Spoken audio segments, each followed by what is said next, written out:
Bonnie, take it away. Welcome to day 2, track 2, ability. We're at the Build Your Consulting Business Now Summit. And we have a speaker today, Greg Dixon, someone I know very, very well. But before we get to the talk, I just want to do a few housekeeping requests. Just turn your cell phone off. It's a great thing to do, to be very present during a presentation. You'll learn a lot more. And we're going to go for about 40 minutes or so, and we'll have a little bit of time for a question and answer. And then also there'll be an offer at the end you don't want to miss. So let's all take a deep breath now. Let it go. Open your mind and heart to all that we're going to learn today. So first of all, I'm sitting next to Greg Dixon here, my partner in life. And he has been working on a course and a project for 3 years. We've been together, and he's created a marketing wheel. And so it's your story and your marketing wheel. We've been traveling together for 3 years, actually this month, in our story van. So I'm going to lean over here. You can see our little van here, our little motorhome. And we have been collecting stories, doing interviews, and we have been really expanding our marketing ourselves. So we are teaching what we have been learning. And that is what we're going to learn today. Greg is going to take us all the way around the wheel and down the road, just as we've been going. On a bit of an adventure. Definitely an adventure. So hang on to your socks here, and we're going to be driving down the road on the marketing wheel today. Yeah. So Greg, go ahead and take it away. All right. Okay.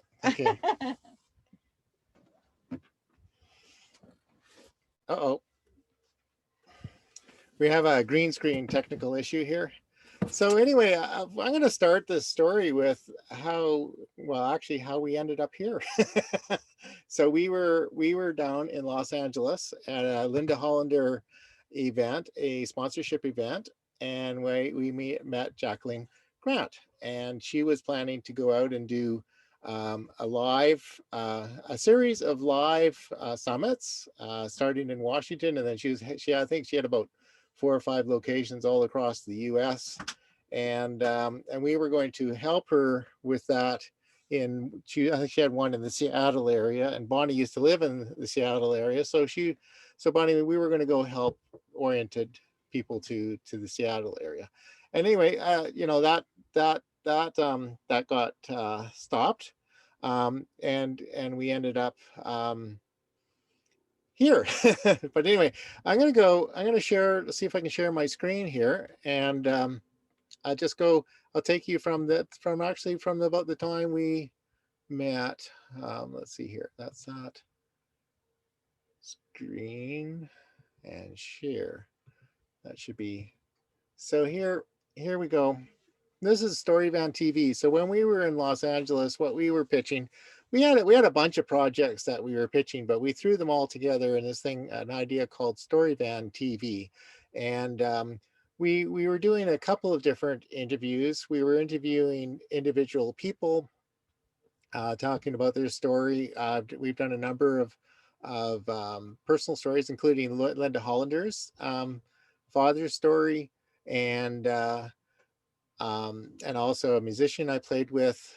But we were doing, one of the reasons we were in California, and you can see there, the Red Rock Canyon, as we hung out. That's near Bonnie's dad's place in Mojave. Red Rock Canyon in Mojave. So what our mission was, we were pursuing sponsorship money in order to do a series of interviews, which we've been doing for about a year now, with founders in the natural health, pioneers in the natural health movement. And so we got quite a few good interviews. Our friend Jerry interviewed Jonathan Wright here, and we interviewed Pat Sardell in Oregon, and also one of our interesting ones here is probably our most recognized person is Patricia Bragg. So we stopped off to see her near Santa Barbara. She's how old is she now? 90. 90, yeah, and and pretty amazing. Um, and she's an example. What we're talking about here is business story, your business story, and um, and Patricia Bragg, in many ways, her and her father Paul Bragg created an incredible story for them starting in about 1910, going through in the Los Angeles area. They were really famous. They had a lot of events, a lot of things going on. Um, and they really, and even today, when we were interviewing Patricia Bragg, uh, she's still on. She's still doing in marketing mode, right? She's got the story that she's been telling for most of her life. And here's the kind of interview we did. What? No? And anyway, so Bonnie did an interview. I just to show you. Um, the interesting thing is Bonnie there sat where Katy Perry sat to introduce Patricia Bragg. So it's interesting background. I just want one of the things here is I think many people in their businesses have a story, but they don't know that they have a story. We interviewed Pat Sardell. That Bonnie's known her for a long time. She has a little a shop in Corvallis, Oregon, and and she did have a whole story, but when we sat down to talk to her, she didn't think she had a story. She says, I don't think I have anything to tell you. And then we sat down for an hour, and she did have a lot. And again, this little story production is goes through our friend Pat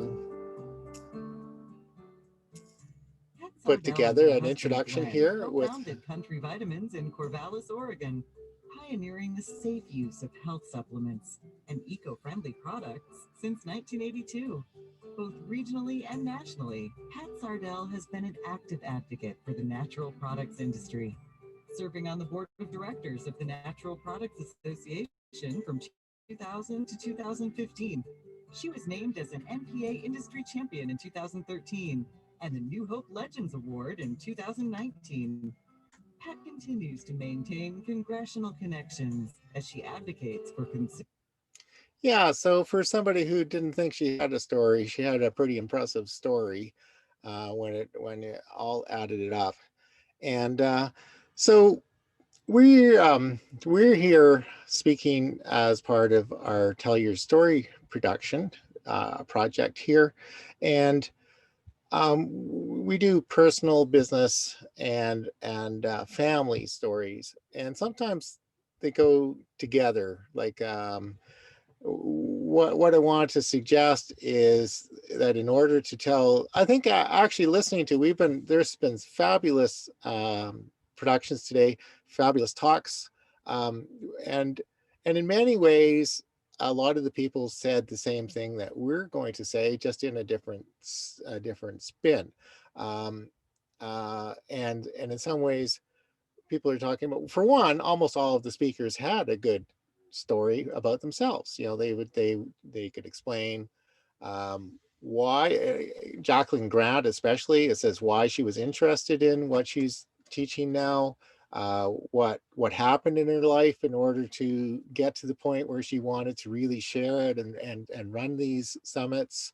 um, and most of the speakers have some kind of story. It says, something happened, I had this huge problem, I overcame adversity, I suddenly found myself out of work or divorced or whatever, or your child had some kind of problem and you had to figure out a way to work it out. So what I'm talking about today is how to develop your own story. And so uh, I don't know what that is, and so it's a kind of probing this morning. Uh, Becky Nordell talked about the story whisperer, and she talked about working with authors in order to write their book. And in many ways, the steps that she goes through in order to get people to write a book about their own lives, that not everybody writes about their own lives, but the ones that do, um, is to go through the steps and look at the elements of their life that brought them to today, what they overcame, what they learned, what their family situation was from. As you hear people's stories, many people didn't have good family situations. I think I look at my family in the 50s. I think maybe it was a bad era for families. I don't know. Not everybody's story is like that, but um, so all the same kind of elements. So what are your values? How did you come to have those values? Where are you going? Um, who do you serve? One of the almost all of the speakers will have some kind of idea about who do you serve. So who do you serve and why? Are you wanting to support mom entrepreneurs, or you supporting young people starting off, or seniors trying to relaunch their businesses after many years? So what is it that you want to do? So we we're sometimes you've seen, I'm going to stop sharing for a bit here. um, I think you've seen with Bonnie is she's a very natural interviewer. She's very curious, and she's really quite amazing. She'll sit down and she will, come up with some really good questions, and she'll react with questions, and she interacts. And so sometimes, like, that's really when we've been interviewing people in the natural health industry, we get some really good interactions. And sometimes, since we have a documentary in mind, we don't necessarily want to be in the story. So we have questions, and we get them to answer the questions off, and we're off camera, and mostly we get edited out. So there's a couple of different styles of storytelling that's involved. But the main thing that I think that we love about stories, and that's why we're in this, the story van. Let's say, pointing to the, where we got, it's backwards. you know? So anyway, the story van is we love going around and capturing people's stories on video, sometimes audio. With Linda Hollander's father, he didn't want to be on video, and um, so we sat down. He was actually reluctant to talk with us, but we said, well, we'll just go have coffee. And then we went and had coffee with, oh, I'm ready to go. And so he put out the recorder, and he talked for an hour. And we sometimes can't always control about, we thought we were going to do video or audio, or do a little, little slide presentation. And then Linda says, can we have a book? And I want to give it to him on Sunday. So, okay. So we scrambled quite a lot to put a book together. And that's where, somebody like Becky would have been very handy at that point. It is on our list of services to offer a book, but it's really quite demanding. It's actually quite a bit more work than taking a video interview, or even having an audio transcription. So the other half of our thing here is, once you have your story, from a business point of view, we want to take the story, your personal story, your business story, and build it into your marketing. And again, Becky Norwood this morning was very good about how you get so you write the book, and you're ready, and you're launching your book, and the whole thing is build it and they will come. Well, build it and they probably won't come. So you can put it on Amazon. Unless you market it, unless you get out and talk about it, nobody's going to know your book's on Amazon, because you're just one of, I don't know, 10 zillion books on Amazon now. So you have to get out, and you have to market it. You have to present it. You have to go put yourself in front of people. So so the other thing, my other alternative identity here, when I'm not just running around in the story van interviewing people, is I have my thing is called Greg Dixon Marketing Transformations, and one of the things I do is a marketing wheel. So the whole idea is that, and this comes from, I don't know if you ever um, follow Dan Kennedy. He's a bit of a curmudgeon, but basically he said use multiple streams of marketing, multiple streams of supporting yourself and getting the word out. Because you, um, so like here's I got a little image here, as if you're trying to build your marketing and you only have one spoke. Let's say you put all your money on Facebook, and there you are. It's not very stable. You're going to hit a bump and your wheel's going to break, and it's going to be bad. And there probably be people listening here who have had experience where they've spent a lot of time building up thousands and thousands of followers on Facebook, and then all of a sudden Facebook decided, okay, no, you're out of here. So, and so anyway, so the whole idea is the marketing wheel with a number of spokes, and the spokes can vary. Like, I've got a mailing list, Facebook page, Facebook group, LinkedIn, Instagram, content marketing, all these things, all these different items, radio ads. Yeah, the presentation earlier was on getting publicity, and I think a lot of people ignore radio. They say, oh yeah, radio doesn't work. Well, if you can get into a local station and you get something on there, you're going to get hundreds of thousands of listeners. So that's one of these things. And billboards, where we are at in the Okanagan, there are tons of billboards everywhere. And if you ever have been to Wall Drugs in South Dakota, you know about billboards. There's, I think, one billboard every 200 feet for 500 miles either side. And that works anyway. So I you can't start. My bias is towards having the website as, or landing page as the hub, and then how you get people there all of the time. And I think the three main oh geez, okay, mailing list, email, newsletter, and social media platform. So if you had just three things that you can build in, and and and that can provide enough support.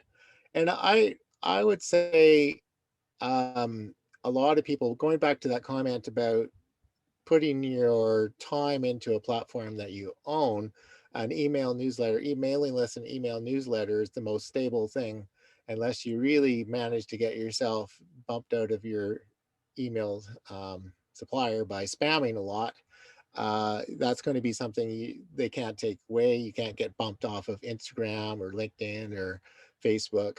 And I guess I have to confess, my inbox. Some people, heard somebody say, says, oh, if I sign up for a list and I get more than 3 messages in a week, then I unsubscribe. And my first question is, well, why did you subscribe to his letter in the first place if you didn't want to receive things? So I get I have a few people I subscribe to who write every day. One is Dave D. He worked with Dan Kennedy and GKIC, and I'm going to say something about Dave D too. Is with his story is, if you follow his story, if he do a webinar, he'll always tell that he started as a magician, and he tried to figure out how to market his services as a magician, and finally figured out how to do it, and then realized that rather than trying to book himself, he would teach other people other magicians how to market themselves. And so he's moved into one-to-many sales, and pretty much any webinar that he presents, he tells some variation of that story. If he knows it's to people who's on his list and they've heard the story a lot, then he'll just skip through it very quickly, but he'll at least brush over it. And he sends out an email every single day. I think, I'm trying to think if he sends on Sunday. I think he does on Sunday. And his method is he takes just something in his everyday life, like it's something maybe he's done with his kids, or with they gone for dinner somewhere, or with his wife, and they there's usually some kind of personal story, and then it always leads to a business lesson. Like they've had an experience in a restaurant about, you might talk about the food, but the places where the service could have been better and what mistake they did. So it always leads into a business lesson. And there's almost always a link to an invitation to join his VIP monthly newsletter, monthly mastermind, basically. So there's always an offer, and that's a Dan Kennedy thing. It's direct response marketing. There's always going to be an offer. So don't um, don't just spend a lot of time without making an offer to something. It doesn't have to be major. Um, Once in a while, it's a invitation for one of his webinars, and once in a while he'll send out something that doesn't really have any marketing spin to it, but mostly it's an invitation to his VIP mastermind group. Kim Walsh Phillips is the same, pretty much. They know each other. So and there's always something personal about her experience for the day or her kids or something, and then there's always an invitation to do something, to join her mailing list or attend a webinar or something along the lines. But there's always a personal thing, there's always a business lesson from that personal thing, and then an invitation.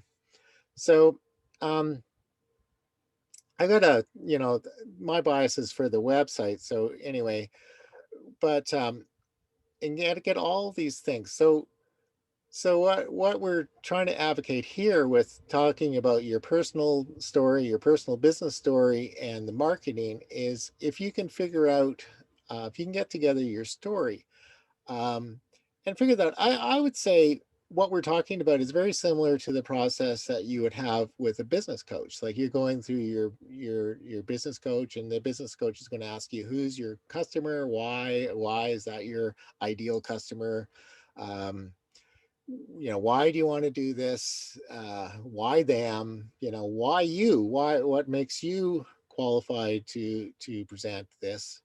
And maybe I'll stop the screen sharing again here. So again, it's a similar process. And what I'm saying is, once you have your business story together, your principles and your guiding values and all of that, you can take it and you can reuse it in your marketing. So it can be ever present in your newsletter, it can be present on your website. If you're doing podcasts, you can be part of your story when you're doing your podcast. Like I'm a bit of a follow Ray Edwards as well, and his podcast always has a little blurb on him and why, his sort of values, and then he goes, and they almost always has a guest or he's talking about something, but it's sort of that personal story informs most of the marketing. Reforlio, similar, Jeff Walker, almost any of those, and you probably can think of companies like the Walt Disney story. You probably have an idea about Walt Disney or Colonel Sanders or Steve Jobs and Apple, maybe Bill Gates and Microsoft. You may have a weird story in mind by some of about some of those people, but you have a story. And most businesses, I stopped off at the Ben and Jerry um, home base in Vermont, and it was absolutely amazing, the display. They had a bunch of posters, images about how they got started, and a lot about their company values, like what they valued in community, and how their organization worked, and how the respect with the employees. It was really quite amazing. And they had two interesting things. They had a Hall of Fame for flavors, sort of like the top 100 flavors. And I didn't actually see it, but apparently they have a graveyard for flavors. So for flavors that they've had retired, but it's all, it's all part of the story and the mystique of Ben and Jerry's. And Yeah. So I don't know if anybody has any questions. If you want to, um, maybe Bonnie has some questions here. I do. I do have some questions for you. I think the question I have for you, Greg, is when a person comes to someone like yourself to learn more about the marketing wheel, what's the first thing that you're going to talk with them and look when you have a session with them, intake session? What does that look like? Well, in the context of the story, the personal business story, we'd start with, you know, who they are, who they serve, what they offer, what they want to do, and just get a profile, a really good understanding of them, and their story and their goals, and then we can come together and come up with a strategy. So there are people who will probably never want to do podcasts, for example, or Facebook Live broadcasts. And then other people will want to do a Facebook Live. And if you talk to them about copywriting and writing blogs and stuff, they'll run screaming, So, Mhm. so people will be different. So part of it will be talking about what is the story they want to tell, who they want to reach, and that has a lot to do with it too. Because if your if your market is the business to business community and not a consumer, then you're going to be going through LinkedIn. You're going to be doing much more print-based materials. You're going to go, as Russell Brunson says, you put your line where the fish are. You put it in the water. So, if you're fishing in the wrong pond, you're not going to have much success. So part of it is, what's appropriate for them will be their personal inclinations and tastes, and also where their customers are, how you get involved, which might be getting involved with summits like this. This is a great place to meet other businesses, people doing business. I think Mhm. already, as I've been listening to the presentations, we can see areas for collaboration with people who, the who tell stories or business stories, or even for marketing, or all sorts of things, and probably a few people who could help us. We Mhm. could, Mhm. as one person said, even coaches have coaches. You always Mhm. have a coach, or something, and I think that's very important. I shared an office with somebody who had very high goals for a large consulting firm, Mhm. and he went off and he's probably spent $50,000 on CEO, senior executive training. And yeah, now he's created a company that has probably 10,000 freelancers associated with it, with contractors. And I think it's one of the largest companies, IT companies in Western Canada now. So the investment paid off for him. Mhm. So when you're talking about the marketing wheel going down the road, some people will jump in at one part of the wheel and some people jump in at other part of the wheel, but you're able to share with them all parts, all aspects of the wheel, and to help them find those parts of the wheel and eventually maybe touch all of them as you're working with them. I know you have clients that meet up with you for one of your expertises and then actually end up working with you in other aspects. You've got clients in Australia, in Texas, and Nashville. Nashville, And now, San Diego. So, what's exciting about these days, these times, are we can have clients all over the world if you use the marketing wheel and you have some of that social media marketing expertise. And but back to the basis of that hub of that wheel, got to have the hub so that everything else feeds into it. yes. And Mm-hmm. I think you can start. You can't build everything all at once. It just gets overwhelming. Um, Mm-hmm. you know, Kim Walsh Phillips will do a little 20-minute thing and she'll dump 10 ideas. And she says, you don't have to do all 10 by the end of today. It says that will just exhaust you. Find one that resonates with you and take the first step to start implementing it now. And you go. So with the marketing wheel, you can start with, I suggest you really need to have 3 things in order to be stable. So pick 3 things you want to work on and build those out. And again, if you're basing it on your personal business story, you can reuse things. Like you write an article about something and then you spin it a little bit different for your podcast, or spin it different for your email newsletter. You blog about it, post it on Facebook, and so you build it out. And you don't have to do it all at once. And I would have to say, for social media, Facebook is one of the easier things. It's fairly easy to create a Facebook business page, and then the paid advertising is quite effective. For $25, you can get quite a few likes. Sometimes the likes aren't necessarily. You have to be careful to get attract the right audience. I have a little project called Happy Camper Bedroom Bliss, and I posted something which had this very lovely young woman on it as part of the marketing, and I got a lot of flirtatious notes back, and I had to say, well, no, she's actually stock image, and she lives somewhere but not here. But anyway, so that's part of the important thing about knowing who your audience is, who your ideal customer is, and being able to speak to them, know them well enough. And the thing is, I think many people here who have been speaking is they develop their consulting business because they have a passion about what they're doing. They have a pretty good idea of who they're serving, and in some cases, they're serving themselves in a way that there was a problem that they needed to overcome, and once they figured out how to overcome it, then they want to share it with others and help people grow. That's really the best motivation. So I have a question for you, Greg. Someone's new and they're starting off as a consultant, and they actually don't know what they don't know.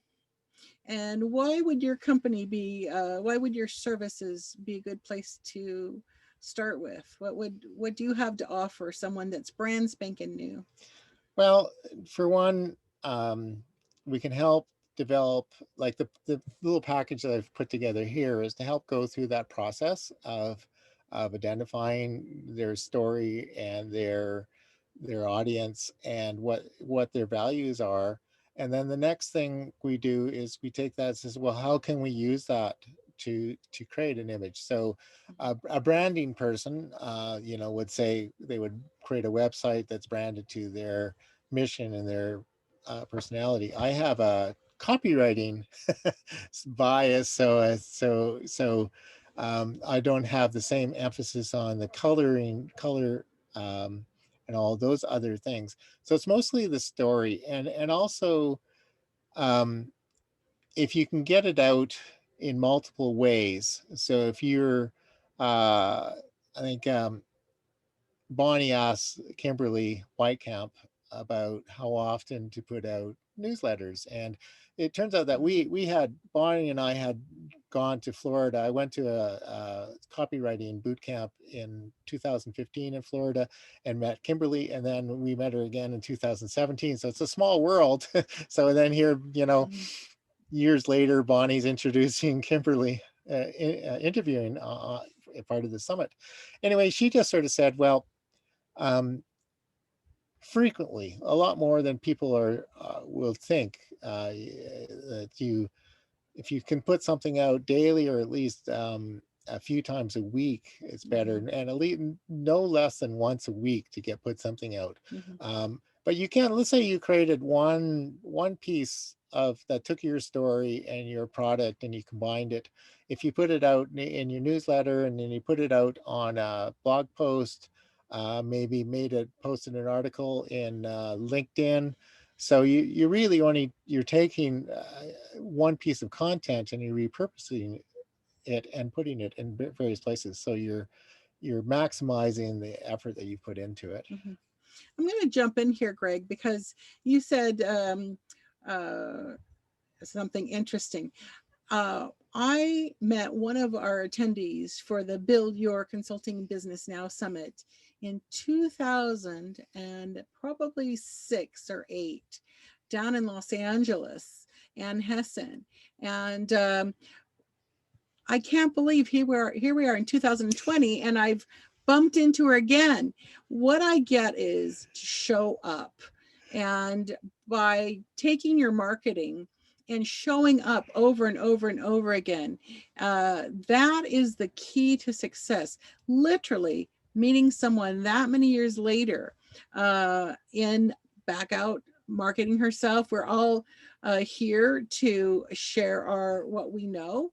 And so this is a small world because there's only a few people that'll really take action. And I think that's the whole thing of what I'm hearing on from all our other experts here on the panel speakers is to show up over and over and over again with what you know and create alliances so that we're all stronger and we can all help each other out. And that's the same for your clients as well, to show up with your marketing wheel. You could let them know what you do and just keep showing up and not giving everything away, giving enough away to entice them to learn more about you, and you're giving them value, but not giving away everything, because that's something that we've had to learn the hard lesson of, not to give it all away, to absolutely share what we know, but then also know that we are of value and that that each of us, our businesses are to not only, everyone deserves to make a fair living. And so I think that's the whole thing of valuing ourselves for our clients so they can see what we're doing as well. And let me see here, I'm going to check our time that we've got here. We have a few minutes here, Greg, maybe another question or two, and then you can show the offer that we have.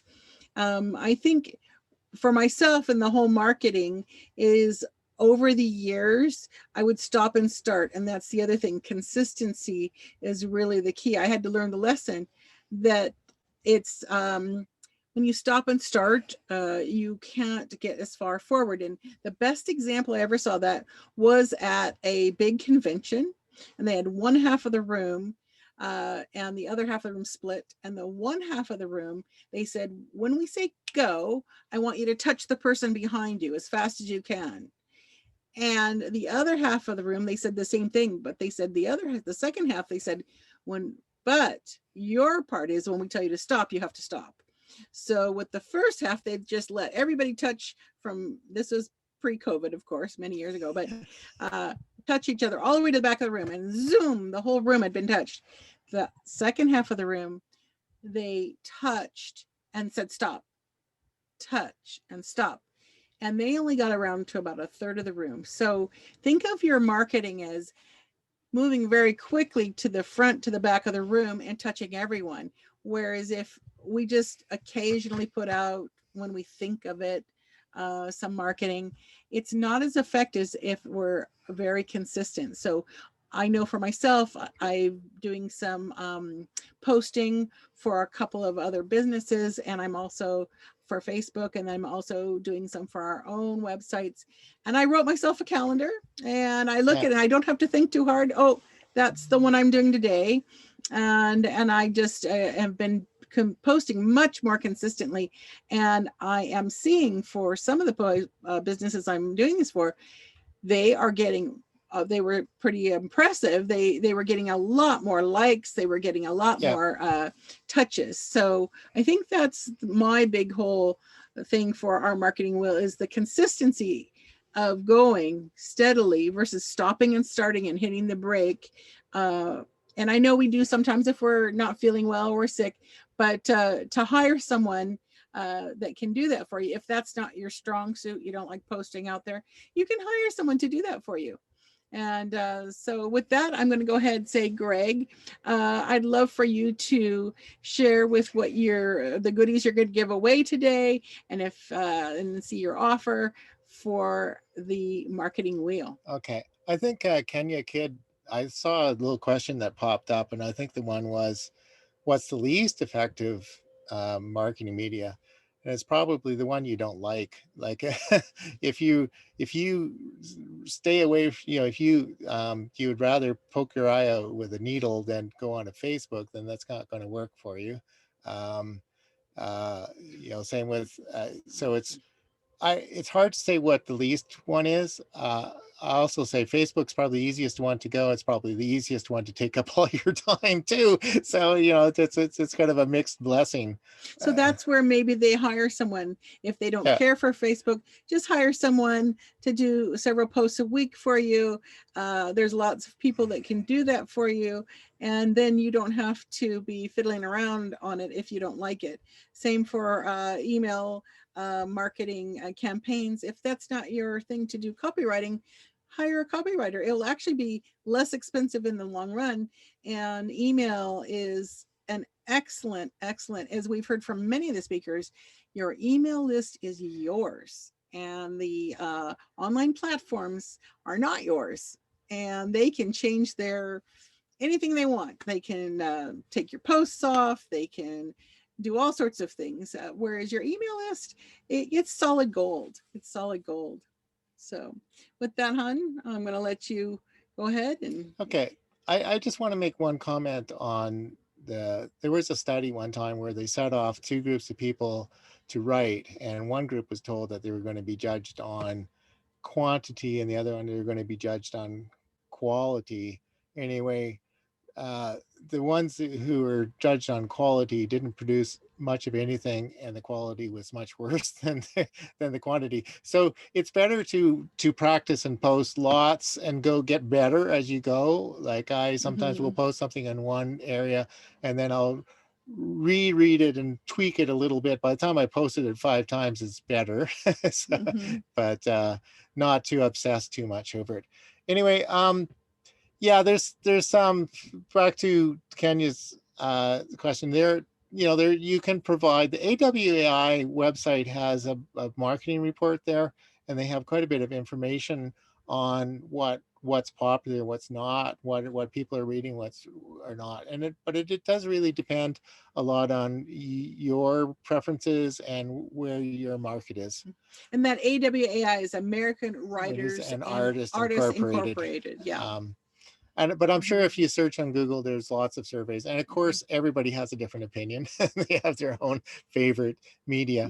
So I just going to show you the offer we're going to do is mostly, there are two things. We do have a paid offer, but we also, well, here we go. But we combined it all in one. I don't know if this is really,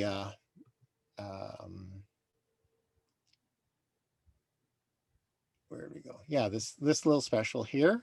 So we'll get together, and the first thing here is the free part of it is you can book a discovery session. You can also probably just text us and ask to meet with us too. But there's a formal booking thing with the calendar, and then there's a story questionnaire which takes you through sort of a bit of the process of what questions you might ask yourself, like